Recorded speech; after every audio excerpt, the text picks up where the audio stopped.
माझ्या छत्रपती शिवाजी राजाला, नमन राजमाता जिजाऊला, नमन राजमाता जिजाऊला. नमस्कार, मी मृणाल किरण निंबाळकर, इयत्ता अंगणवाडी. तुमच्या पुढे विषय मानते प्रतापगडाची शौर्य गाथा. प्रतापगड म्हणजे पश्चिम महाराष्ट्रातील आपल्या सातारा जिल्ह्यातील एक भव्य किल्ला, ज्या साताराच्या मातीनं छत्रपती शिवाजी महाराजांना बघितलं, धर्मवीर छत्रपती संभाजी महाराजांना बघितलं, ज्या साताराच्या मातीनं या महाराष्ट्राचा इतिहास घडताना बघितला, त्या साताऱ्यातील महाबळेश्वर जवळ चोहोबाजूंनी जंगलाने वेढलेला हा किल्ला खऱ्या अर्थाने अफजल खानाचा कर्दनकाळ ठरला.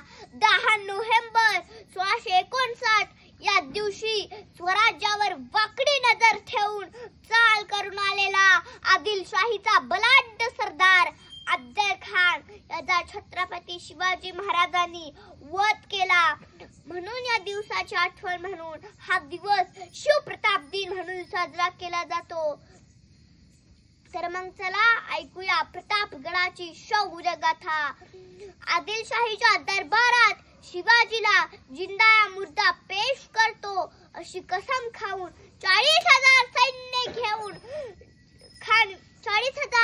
घेऊन खान विजापूरहून निघाला.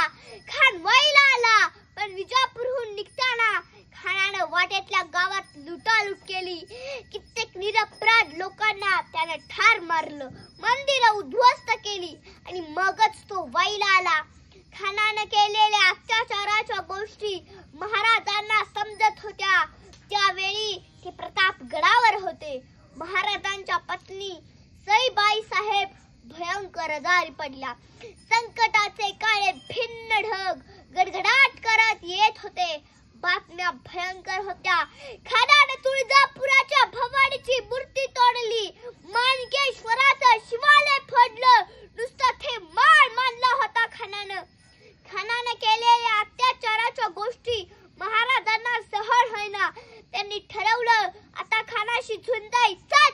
ज्यानं आपल्या वडिलांची साखळदंडात वरात काढली, ज्यानं आपल्या भावाला दगा दिला, जो या स्वराज्याचा फन्ना उडवण्यासाठी चौखूर उधळत आलेला आहे, त्याचीच दाणादाण या दराखोऱ्यात नाही उडवली तर नावाचा शिवाजी नाही.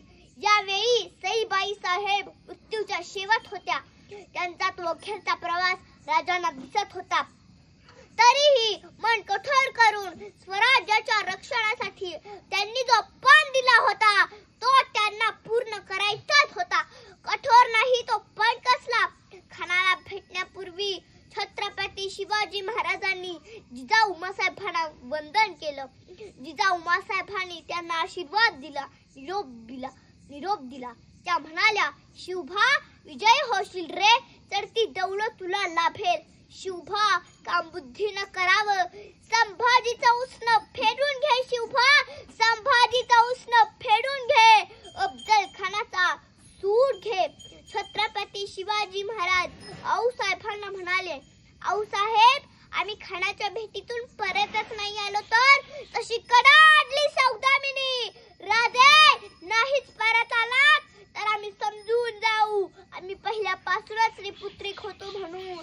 पण आमच्या काळजीने तुमची पावलं डगमगून येऊ नका. आम्हाला खान हवाय राजे प्रतापगडावर. खानाचा मुक्काम वाईट. खानानं शिवभाला निरोप पाठवून भेटीला बोलावलं, पण शिवभाला पूर्ण कल्पना होती खान आपल्याशी निश्चित दगा करणारच. त्यांनी धूर्तपणे खानाला निरोप पाठवला, खान साहेब मी फार घाबरलोय, मी शरण येतो, पण वाईट येऊन भेटण्याची माझ्यात हिंमत नाही. तेव्हा खान साहेबांनी प्रतापगडावरच यावं हेच उत्तम. शिवभाच्या मनात काय चाललंय हे काही खानाला कळलं नाही. त्याला वाटलं स्वतःला शूर समजणारा शिवाजी तर चक्क डोंगरातला उंदीरच निघाला. त्याने शिवाजीचं म्हणणे मान्य केलं आणि भेटीला जायचं ठरवलं. शिवभाने प्रतापगडावर एक भव्य मंडप बांधला. आत हंड्या झुमरं लावली, गालीचे पसरले, नक्षीदार मखमली पडदे लावले, खूप थाट माट केला. सकाळ झाली. राजे शिवशंकराच्या पूजेस बसले. खिरे खान आपल्या छावणीत भावी यशाची स्वप्न पाहण्यात रंगून गेला होता. खान भेटीसाठी निघाला. भेटीच्या शामनेपाशी खान आला. खानाच्या गाफील फौजेभोवती महाराजांचे मावळे दऱ्या कोपऱ्यात दबा धरून बसले होते. खानाला इतकी घाई झाली होती की तो वेळेपूर्वी जाऊन दाखल झाला.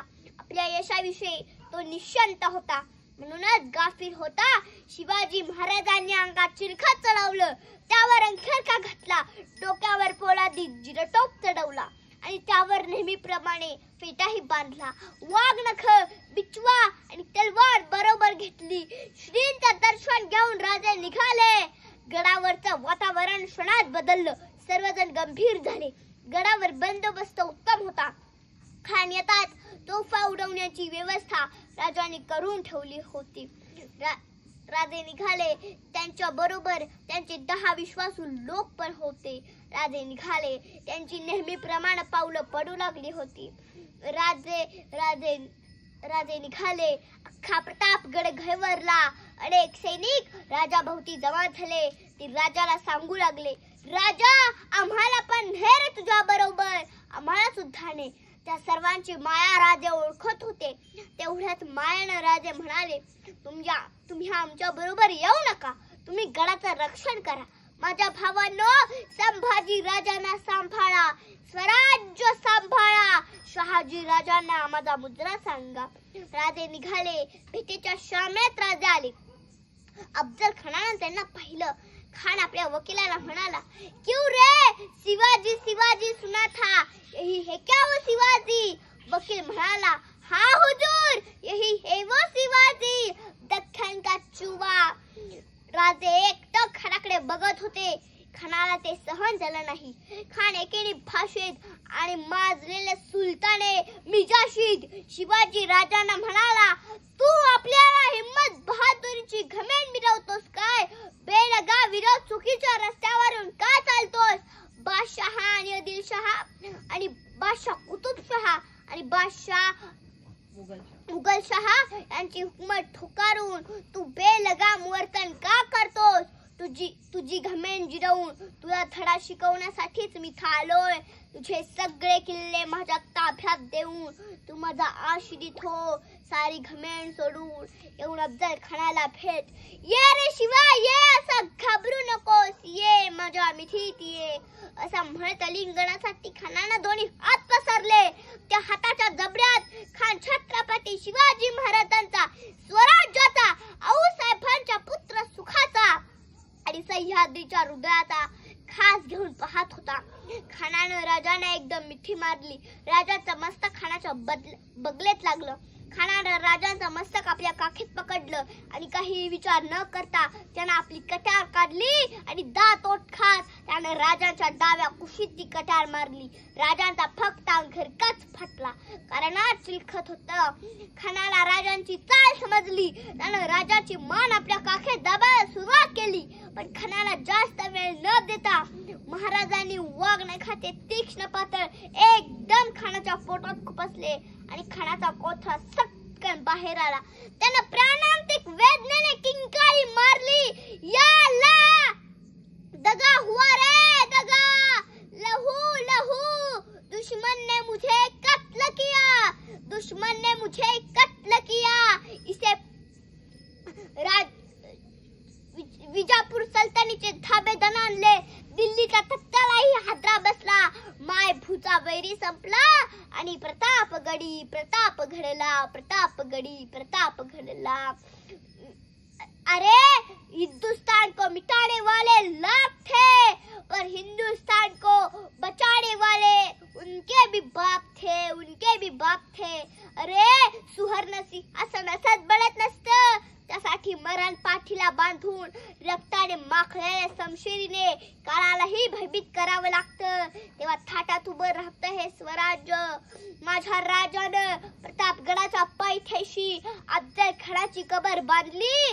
कारण पुढच्या पिढीला कळावं की 40,000 सैन्य घेऊन आलेला धिप्पाड दहाचा अफजल्या माझ्या राजानं उभा फाडला होता. तो आला नव्हता, त्याला आणला होता. तो मेला नव्हता, त्याला मारला होता. 32 दातांचा बोकड माझ्या राजानं उभा फाडला होता. 32 दातांचा बोकड माझ्या राजानं उभा फाडला होता.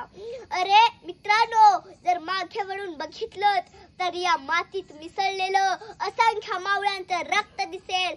माता मावळ्यांचा खैवर, आक्रोश, हंबरडा ऐकू दिसतील. पुरंदराच्या तटावर मुंडक्याशिवाय लढणारे मुरादबाजी देशपांडे दिसतील. तोफांचे आवाज कानावर येईपर्यंत घोडखिंड प्राणपणाने लढवणारे बाजीप्रभू देशपांडे दिसतील. मरणार हे माहीत असूनही मृत्यूला मिठी मारणारी शिवाकाशीची रक्ताळलेली निष्ठा दिसेल.